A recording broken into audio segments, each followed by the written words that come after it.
Hello my brothers and sisters, and Emily.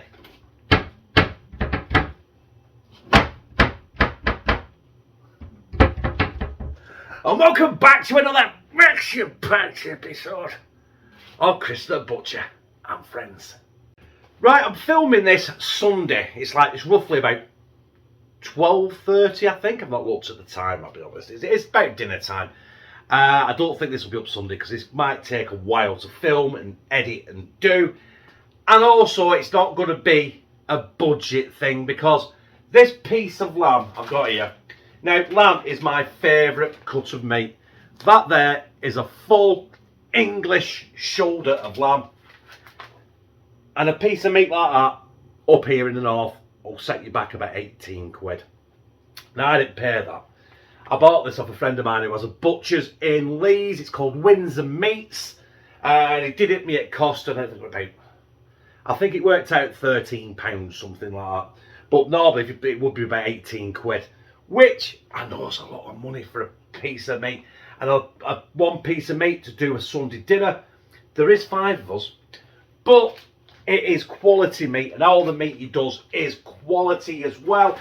So if you're in Oldham area and you know Lees, then head over to Windsor Meats. It's on High Street in Lees. And jump in there, tell them I sent you. They'll know who I am. You know what I mean? Well, I think they will anyway. Right, anyway, yes, so we've got a full shoulder of lamb. And we're having a lamb Sunday dinner.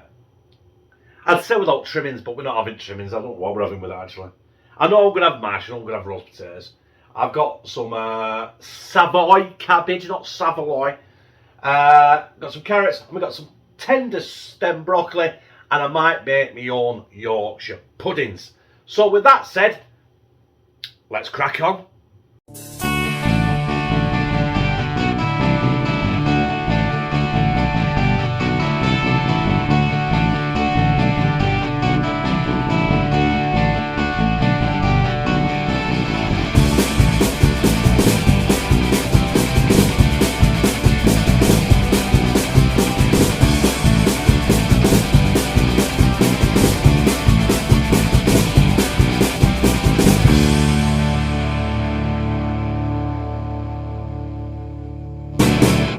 So there it is, the English shoulder of lamb. Now, if there's not many of you, you don't want to spend that much, your butcher will cut it in half for you, right? So you don't have to have a full shoulder, you can have half a shoulder. And to be honest with you, for probably 2 or 3 of you, probably 3 or 4 of you, half is plenty. That's probably overkill for me, but lamb is my favourite meat, and we'll probably be eating this tomorrow as well. Also, I ain't got any garlic. The only garlic I've got is this at the minute, the garlic fry light. So, we're just going to liberally, if you can say it, just spray your lamb with loads of that delicious fry light, garlic fry light. And then we're just going to salt and pepper it. Nothing spectacular. Don't want to take much away from the taste of the lamb because I really love lamb meat, and I really don't want to spoil it with too much seasoning, especially salt and stuff like that, because I will be salting the veg. You've got to salt the veg. Also, I was going to pour over the top, but I'm not, because I put garlic fry light in there. I'm going to put a good glug of water in there, and the reason being I'm putting a good glug of water in there is I'm going to completely cover this in tin foil and cook it. I've got my oven set at 200 degrees, but I'm going to cook it just to get the oven hot, you understand. I'm going to cook it probably for about 3-4 hours on about 160 with a tin foil on. So basically it steams it, it braises it, all the juices go in that water, and then probably for the last 35-40 minutes I'll bang the oven back up to crisp up this lamb, and hopefully all the juices there will be making the gravy.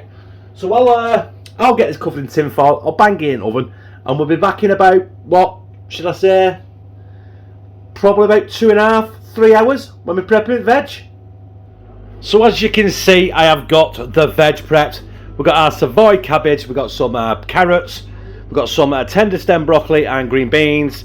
We've got some spuds for the mash, and we've got some spuds for the roasted. The roasted I'm actually going to cook in the Kasori air fryer and try that out. And I did say Swede. Lou said we had a Swede. It turns out it's a what they call it, a celeriac. It's going straight in bin, that bastard.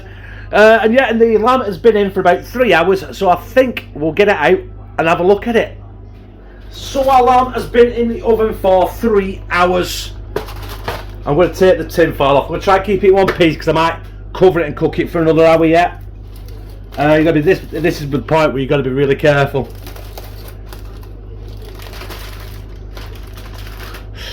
Ooh. That, brothers and sisters, is okay. That was going to fall apart. That is virtually done. It is done. But I want to keep it warm because I haven't started the veg off yet. But I've just got to nip out with Puff Daddy. Take give him a lift somewhere. So I'm going to put that in the oven, turn it down to 100 degrees. When I get back, I'm going to take the tin foil off. I'm going to whack it up to about 180, and I'm going to turn all the veg on, and we're going to crack on from there. So our lamb has been in the oven for 3 hours. I'm going to take the tin foil off. I'm going to try and keep it in one piece because I might cover it and cook it for another hour yet. You got to be this is the point where you've got to be really careful.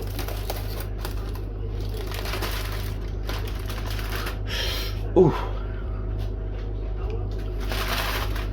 That, brothers and sisters, is okay. That was going to fall apart. That is virtually done. It is done. But I want to keep it warm because I haven't started the veg off yet. But I've just got to nip out with Puff Daddy. Give him a lift somewhere. So I'm going to put that in the oven, turn it down to 100 degrees. When I get back, I'm going to take the tin foil off. I'm going to whack it up to about 180, and I'm going to turn all the veg on, and we're going to crack on from there. Our roast potatoes, well, they're boiled. I've part boiled them. All I'm going to do is put a bit of salt in there, or a rake. Give them a shake up, agitate them, bang them in there, and I think, let's go a bit closer, turn it on. I think we'll do it 200 degrees for 20 minutes. Excuse me. And then we'll check them, give them a shake and put them on for a bit longer. But other than that, everything is virtually done now. Wow. Look at that. The bones are coming out. I should be able, it cools down a little bit. I should really be able to pull the bones out. It's falling apart. All that there is going to be gravy as well. Now, I'm not going to do this on camera because I haven't got the room, I'll be honest. I've got all eyes around here like that, straddling it. But I'm going to get that into a jug, I'm going to get that on a plate, let it cool a little bit so I can handle it. And basically, all we've got to do then is the mash, wait for the roast potatoes, which are nearly done. Presto, Sunday dinner, but roast lamb. There is the shoulder of lamb. That is all meat. And that is how the bones came out. Look how clean. I didn't have to cut them out. I just pulled them out. Literally just pulled them out. But I have been cooking this for about, I was out longer than I thought with Andy. That was about 4 hours. Still should be falling out. And that is the Kasori. That's our roast potatoes done. Them are crispy. Right, it's all done. Apart from all I need to do is mash the mash, which is there. Whoop, there you go, the mash. The cabbage is done, the green beans, the tender stem broccoli is done. The carrots are done. Up there, next to the dirty dishcloth is the gravy in the top right hand corner. Well, it's not the gravy yet because I haven't finished it. But the next time you see this, it'll all be together on a plate. What did I say? I told you it'd be on a plate. Now, Kieran hasn't had anything, but it's done 4 of us. 4 adults, basically, because Connie eats like an adult. And that is what I've got left as a lamb. loads. So that'll go in the fridge once it's cooled, and that'll make sandwiches and stuff. So it's not been wasted. As you can see there, I've got a plate full. I've got me lamb, I've got me roast potatoes done in the air fryer, I've got me carrots, I've got me green beans, my tender stem broccolis, my Savoy, only kidding, Savoy cabbage, and my mash, which I mashed with a good lump of best butter and some milk and some black pepper. That was it. And there is the gravy I made with the juices I cooked the lamb with. So without further ado, let's get it on here. Let's not spare the gravy. Oh. Now, that was an expensive tea because of the cut of meat I used. But you know what I mean, you could do the exact same thing. Get a full chicken from, well, probably, you know, I think you could pick them up for £3.5, £4. And you've got a Sunday dinner. Absolutely budget. Cheap as chips. Lamb, unfortunately, is dear no matter where you go. It's just so expensive.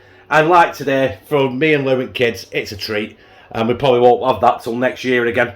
I think it's been a year since I had lamb because it's that inexpensive. But anyway, actually, I need to take the thumbnail and we'll come down and then, in fact, I'll do it now. Thumbnail, bang. Just take a picture at tea, basically, innit? Right, we're not here for this, are we? We're here for this lamb. Spat everywhere. Look at the size of that bastard. Oh. And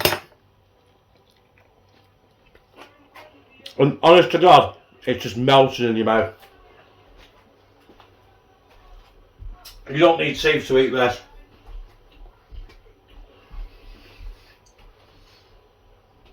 This is superb. Jesus Christ. I think me and this mum's shoulder are getting a room. Brothers and sisters, as a one-off treat for us, the family, that piece of lamb, it is one of my favourite cuts of meat. And I got that from a local butcher's in Oldham called Windsor Meats. It's on Lees Road. Lees. I was at High Street Lees. I think it's actually High Street Lees. And they do all sorts, and it's all top quality. There's none of this crap OTM shit. It's all top quality matured beef and lamb and Cheshire pork and stuff like that. So yes, you will pay shop prices for it, but yes, it is superb quality. So if you ever find yourself in Lees, throw yourself in Windsor Meats and just tell them I sent you, and you won't get any discount. Anyway, lamb. So expensive, but I've had it this year. I won't be having it till next year now, but I enjoyed it. I loved it. If you like this, press like, comment, share it on your social media, and subscribe. I'll become a family member of #2CTB, where I fucking love you.